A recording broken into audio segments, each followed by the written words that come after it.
Welcome. It's so lovely to be here, to see old friends and new with you here today. I do want to start off with some thank yous, particularly to the Cultural Research Centre. I'm proud, and I'm sure we all are, to be part of the inaugural event for the centre. That's very exciting.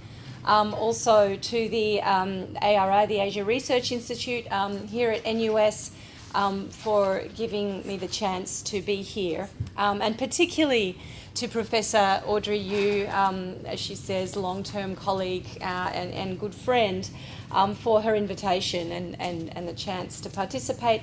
Also to Dr. Anissa Betta for all of her hard work in basically organising the event today, and to the other postdocs as well who've helped out.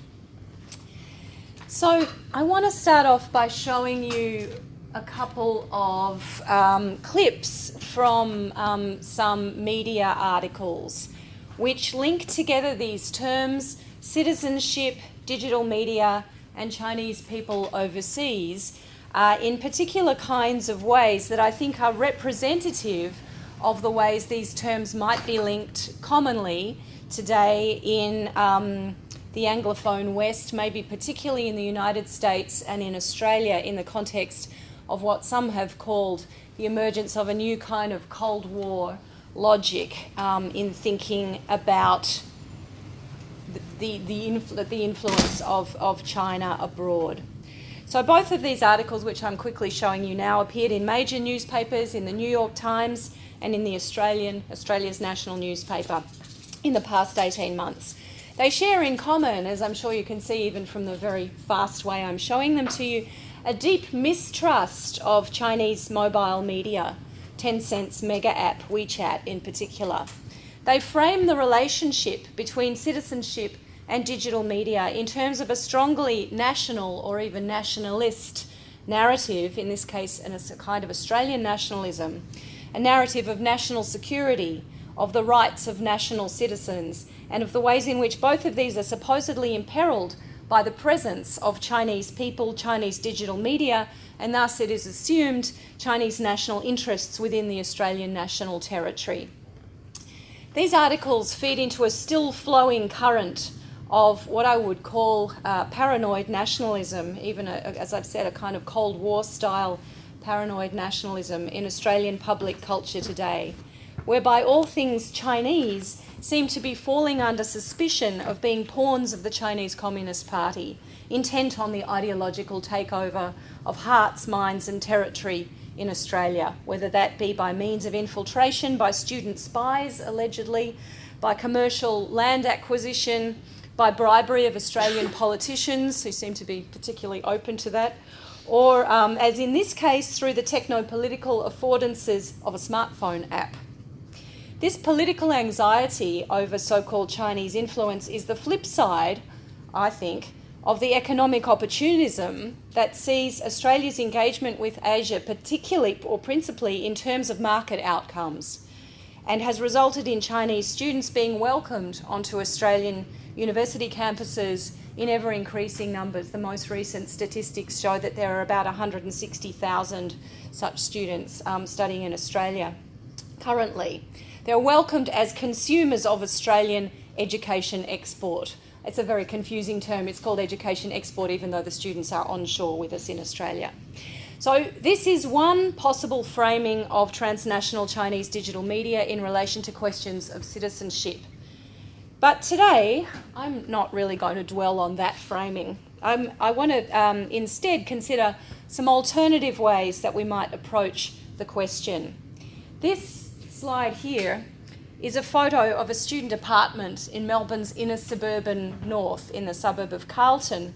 And sitting here, we can see the back view of one of my research participants. And I met her in her apartment there 3 months after she arrived in Melbourne. And she had this to say to me. I'll just give you, for time reasons, I'm not going to read out my quotes. I'll just give you a minute to take a look at that.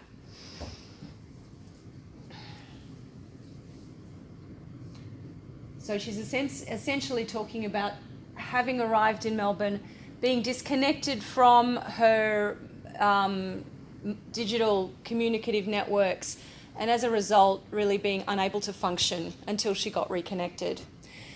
So this story, I think, provides a clue to an alternative conceptualisation of Chinese migrants, in this case educational transmigrants, digital media, citizenship, and the relationship between those terms. Mian Mian's discussion provides a really arresting account, I think, of how the capacity for transnational communication may be experienced effectively as a condition of a place's inhabitability. It's almost as if for Mian Mian, to paraphrase Gertrude Stein for a moment, there was no there in Melbourne. She couldn't experience the place until communication with home could be re-established. She became a node without a network, deprived of all information and, in her words, completely cut off from the world in a city that didn't feel like a place at all. For Melbourne to become livable for her, it needed first to be translocalised through digital mediation, reconnected to the familiarity of popular culture back home and the affective networks of her family back home in Zhejiang. So if we're going to extrapolate a view of citizenship from an account like this, it will be a view that is not based, unlike the ones I showed you earlier, on nation and state, but instead on city and on body. For Mian Mian to experience Melbourne as a locality she could inhabit, that is somewhere connected to the world, and to experience herself as inhabiting a livable body, right? That is one that can eat, that can sleep, that can socialise. She had first to get reconnected to her transnational digital networks. So this points to a model of digitally enabled translocal citizenship that will be central to my explorations in this paper. So today, drawing on fieldwork data from an in-progress ethnography of 56 young women from China who are or were studying and living in Melbourne, I want to consider how everyday engagements with mobile digital media produce these educational transmigrants' experiences of place, and in doing so, enable us to take a different path into the question of citizenship. So the kind of citizenship I want to think through in this paper has at least three characteristics, which I'll just outline as a beginning. First of all, this is not a normative model. I'm not arguing about how citizenship should be, but rather it's a descriptive and analytic model. It accounts for actually existing forms of digital and urban practice that I want to argue constitute, in a way, an alternative form of citizenship or an alternative form of belonging in the city. Second, as I've already intimated, this form of citizenship is not actually that much concerned with nation, government, law, and the realm of formalised rights and allegiances, which is the terrain of citizenship studies as they're usually conceived, and some of Audrey's introduction has pointed to that. Instead, what I'm speaking about focuses on the ephemeral affective realms of people's everyday digital and embodied experience, which extend across local and transnational scales. So thus, while what I'm describing here has certain resonances with concepts including Nina Glick-Schiller's law-focused notion of trans-border citizenship, my emphasis is nonetheless rather different insofar as I'm not focusing on the realm of law. Third, this kind of citizenship describes not a majority experience but a marginal one.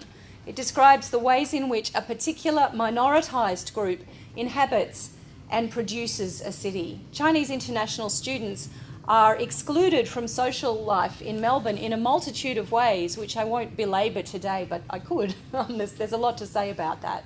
Just to name a few, they're excluded in certain ways in relation to employment, both through the bureaucratic regulation of working rights correlating with visa status, as well as through overt and covert employer racism.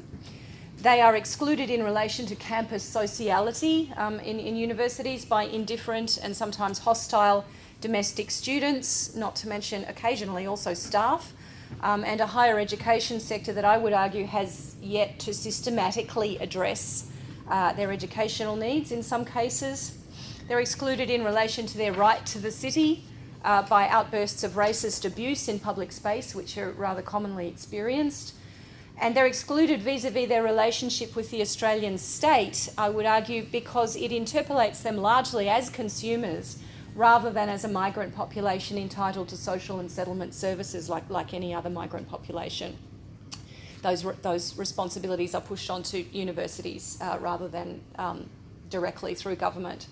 So in the face of these forms of exclusion and minoritisation, nevertheless, these educational transmigrants elaborate new ways of being in the city, and in doing so, I'll try to show they produce alternative versions of the city, in significant part through their everyday digital practices.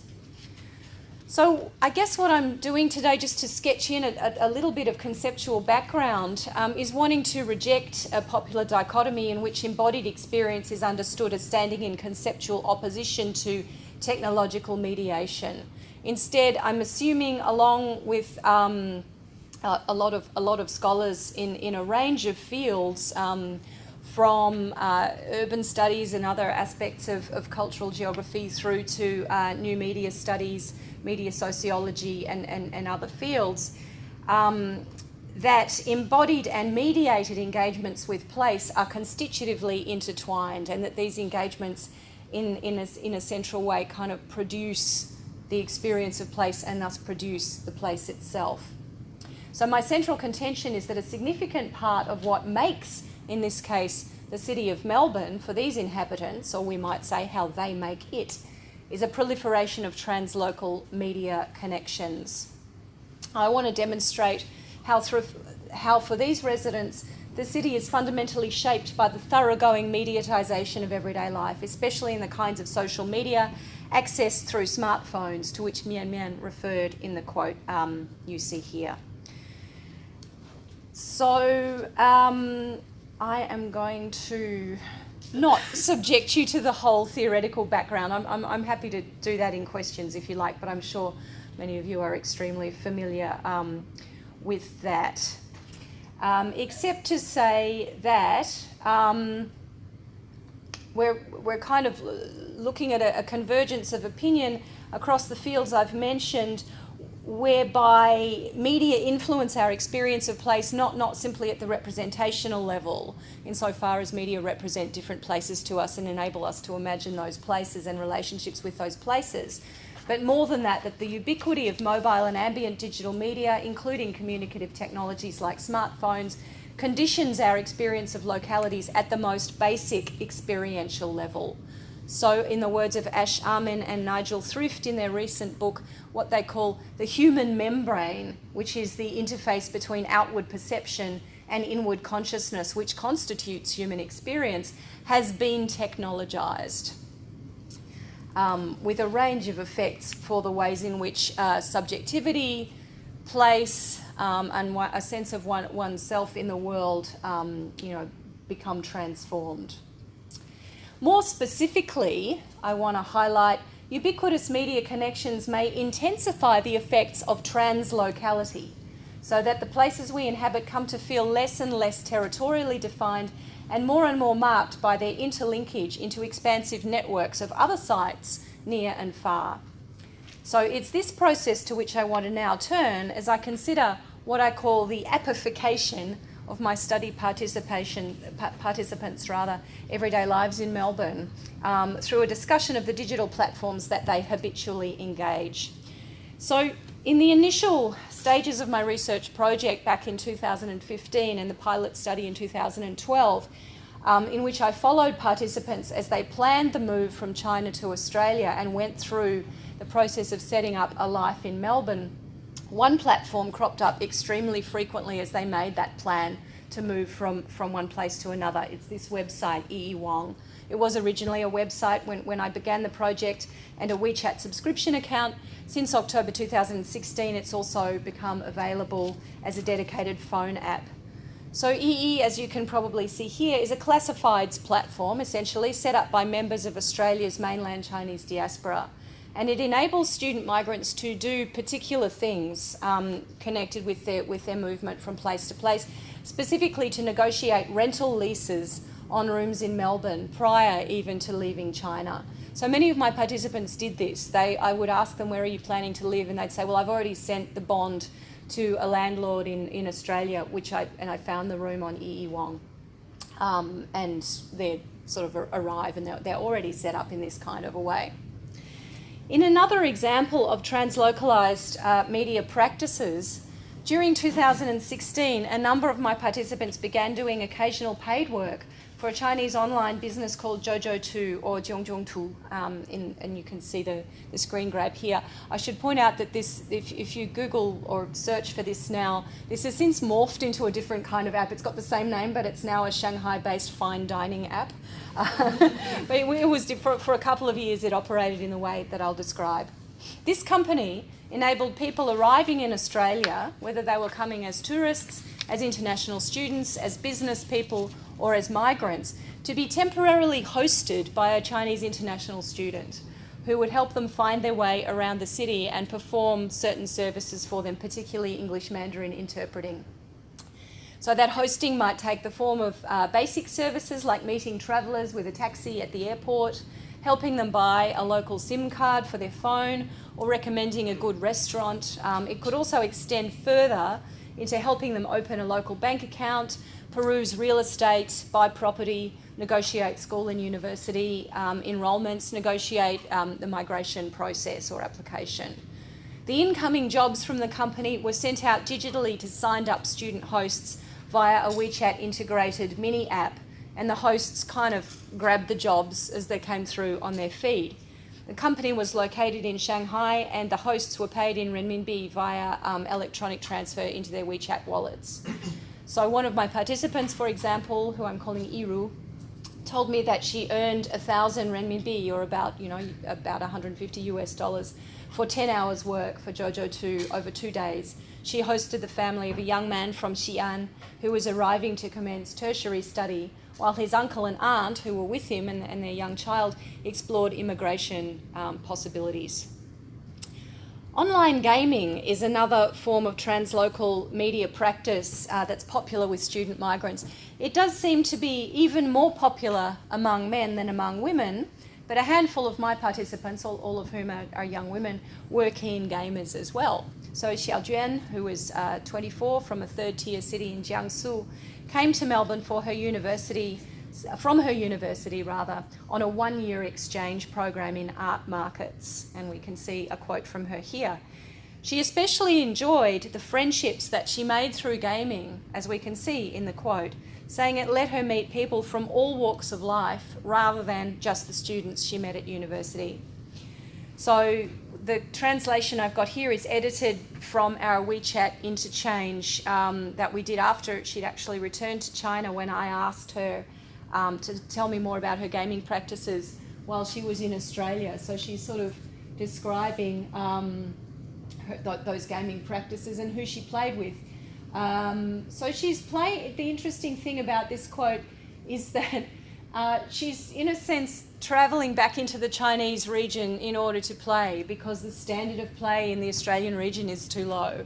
So she's using a VPN to get back into inside the firewall and play with people where the standard's a bit higher, mainly other students or just other people back in mainland China, or else people in the educational Chinese diaspora worldwide.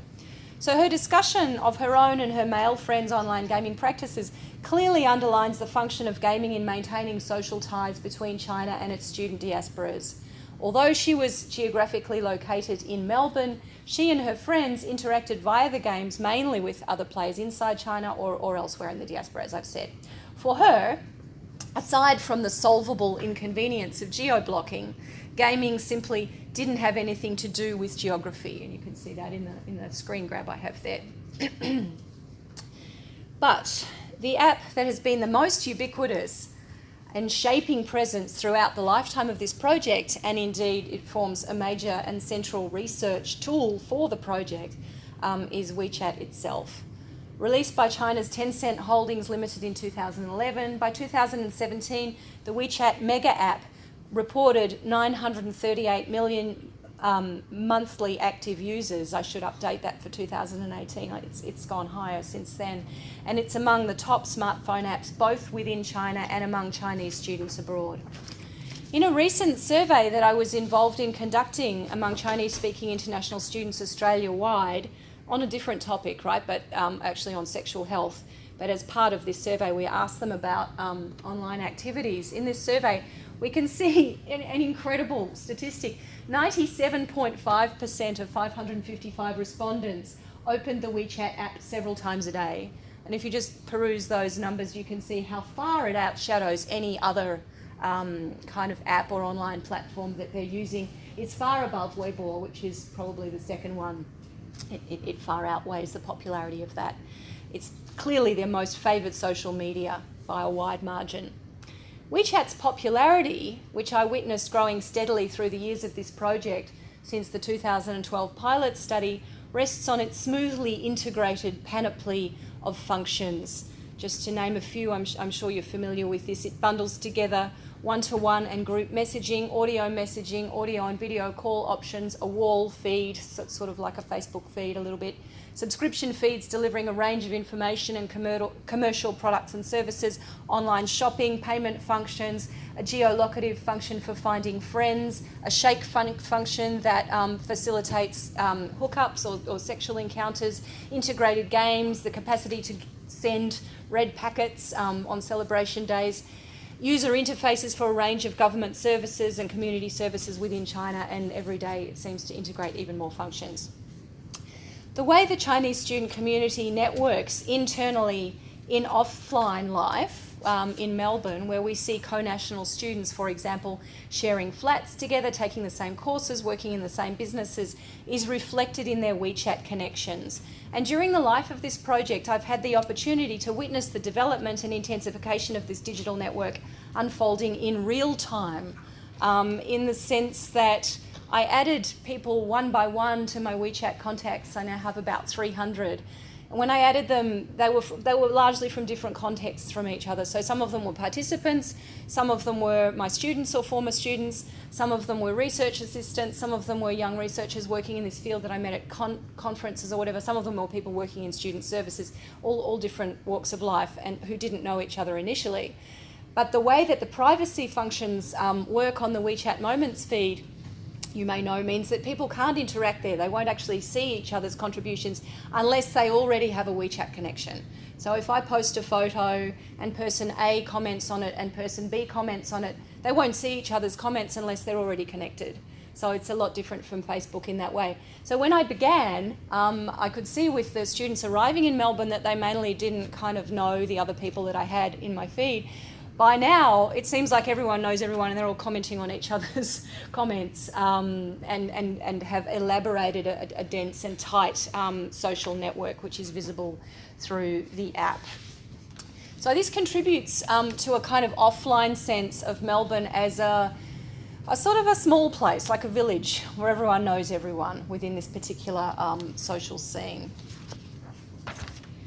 So student transmigrants' uses of WeChat in Melbourne grow out of their habituated prior use in China, where the mega app has been a central feature of everyday life for a majority of the population for a while now, a few years.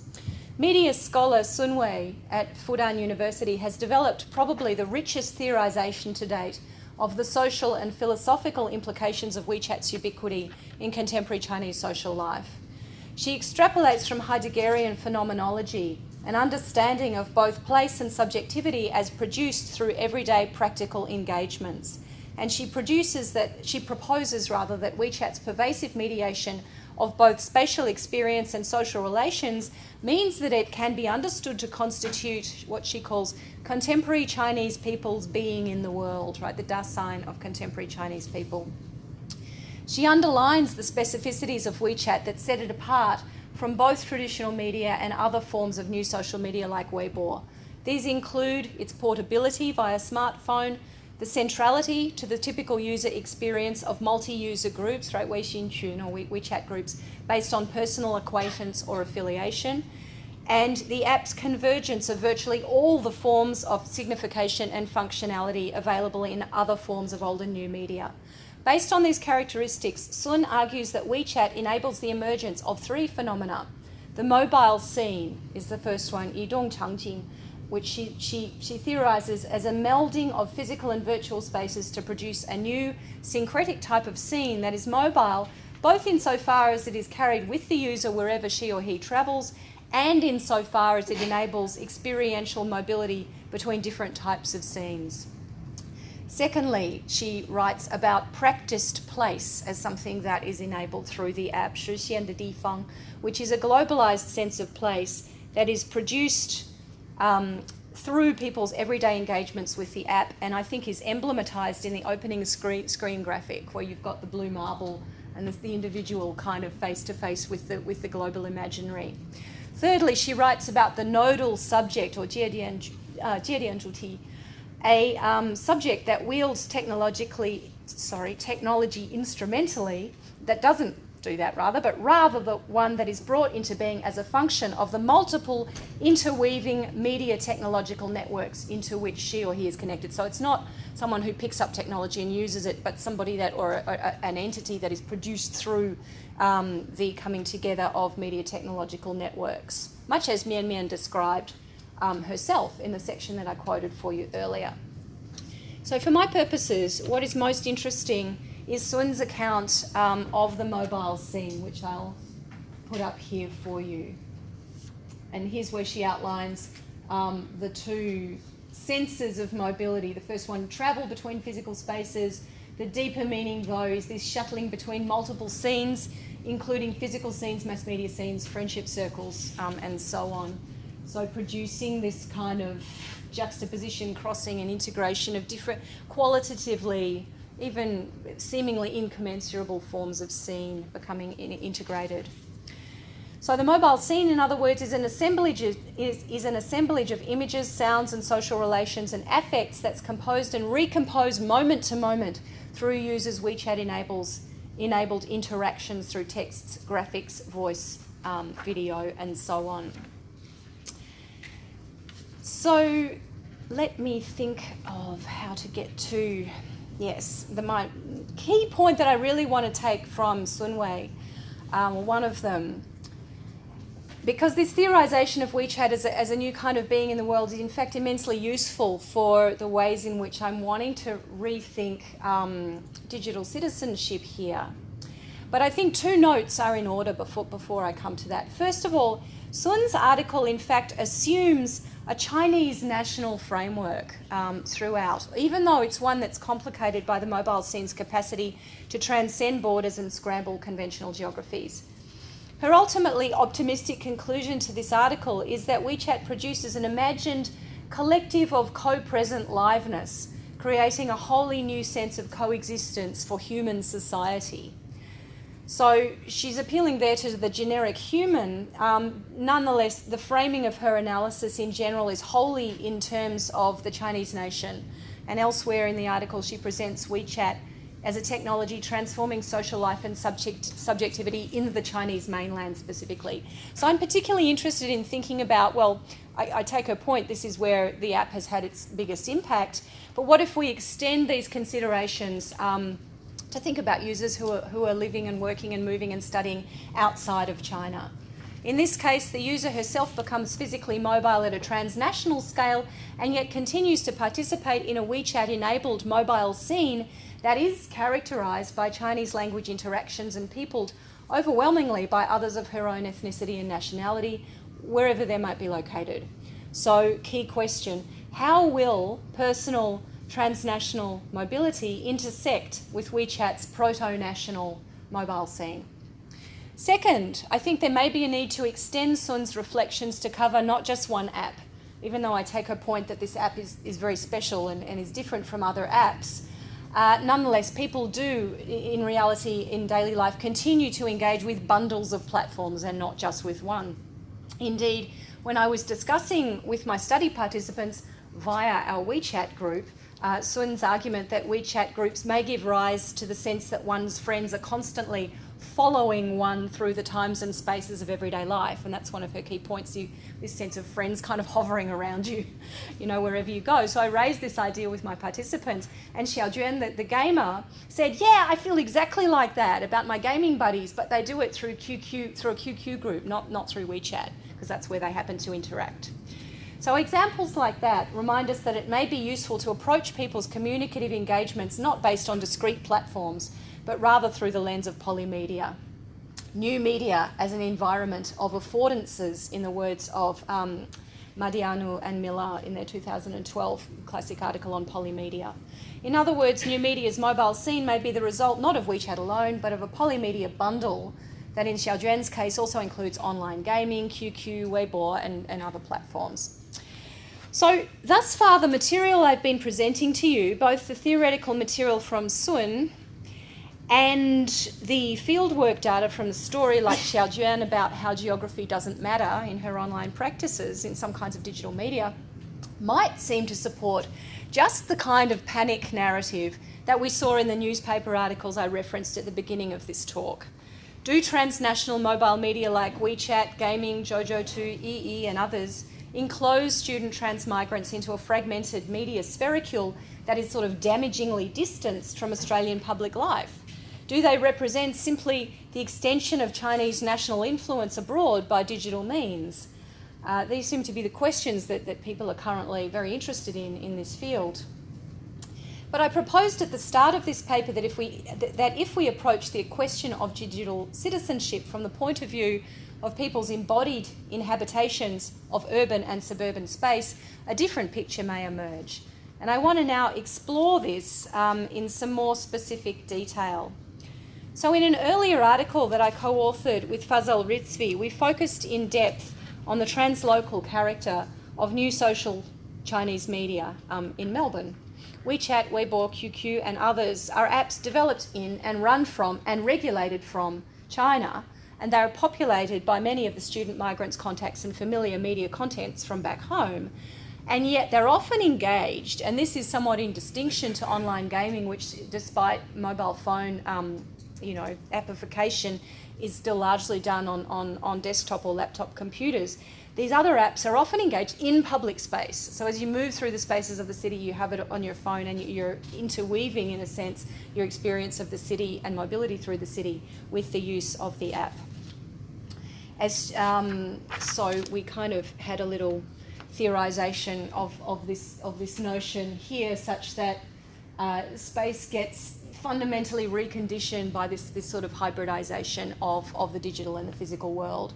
So we had in mind there, I think, something that resonates both with Sun's conceptualization of the mobile scene, which came out later. We hadn't read it at that time. I wish we had been able to. And also it resonates with Amin's conceptualization of topological geographies, which emphasizes that since both local places and the spaces of global flows are produced from practices in networks, we cannot assume that local happenings or geographies are ontologically separate from those out there in global space.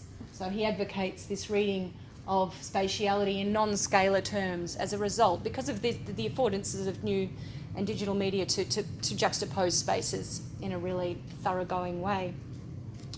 So we were kind of arguing that despite all this, the capacity to syncretize here and there through digital media does not entail that translocal social media sort of remove people from the local context in their place of study. On the contrary, we thought they might provide a way into the city.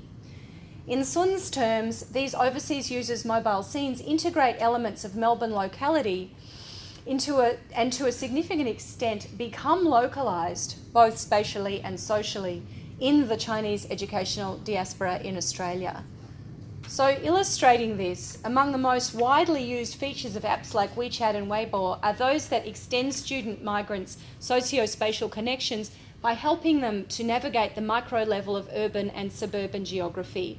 So this occurs especially through students' readership of a range of public subscription accounts that provide news and information on many aspects of local life in Melbourne, from the weather to current affairs, to crime, to food, to shopping, to day trips and entertainment. These features enable, arguably, the thickening of locality, to use a term from Magnus Anderson, by providing student migrants with readily accessible information on where to go in Melbourne, how to get there, how to understand and engage with the places and people one encounters. So reinforcing that idea, there's a quote here from one of my participants who is talking about historical change, the way that when she first came to Melbourne 10 years ago at age 17, she kind of didn't know how to relate to the city, whereas today when you arrive you just open the app and you can go and have brunch. It's sort of opening up the consumer side of life in Melbourne in much more readily than was the case before these technologies became available. So this observation leads me to reflect on the ways in which Melbourne, which is the city that I grew up in and I've inhabited for decades, in fact changed shape for me as a researcher as well as a result of undertaking my study with student transmigrants, including immersing myself in their digital media worlds. So walking along the inner suburban streets near campus, my eyes are now attuned to the lines of Chinese students snaking out of particular cafes, right? Not all the cafes, just particular ones, particularly Seven Seeds, Humble Rays, Black Star Pastry, Lune Croissanterie, and others. And I recognise these from my WeChat moments as Wang Hongdian, right? Celebrity cafes that have been made famous in this particular student world by Chinese internet celebrities, especially for the almost obsessively popular institution of brunch, which is like wildly more popular among Chinese students than among locals for some reason, it seems. My eye also tunes into the ubiquitous Kuaidi couriers, one of which we see here, where the student transmigrants take the packages of vitamins, milk powder and groceries that they parallel trade back to customers in China and advertise tirelessly via their WeChat feeds, and we see one of the ads there. And I've even begun to think of neighbourhoods near where I live based on the number of the tram stop on the number 86 tram route, which goes from the city up north. So near stop 31 instead of Northcote, around stop 50 for Bandura and so on. This is the parlance of Chinese students' digital room-to-rent notices. So this gradual coming into view of a revised urban geography puts me in mind of Ghassan Haj's theorisation of what he calls lenticularity, which he uses to think about Lebanese migrants' experiential life worlds in Australian cities. So he's describing, you know, those postcards with the little ridges on the plastic, and you tilt them and you see that they include more than one image. It's not that you can choose between them, it's that both images are part of the overall image. So what emerges from the intertwining of digital and physical worlds in digital media's mobile scenes is exactly such a lenticular geography. The lenticular image is a scene that is mobile in a different way. It's mobile internally. It's a picture of a city that reveals multiple others within itself, some more inhabitable than others, some open and some closed, depending on your perspective and your position. So, moving towards a conclusion, I just want to chat about what are some of these images that are in, you know, the lenticular postcard that is Melbourne.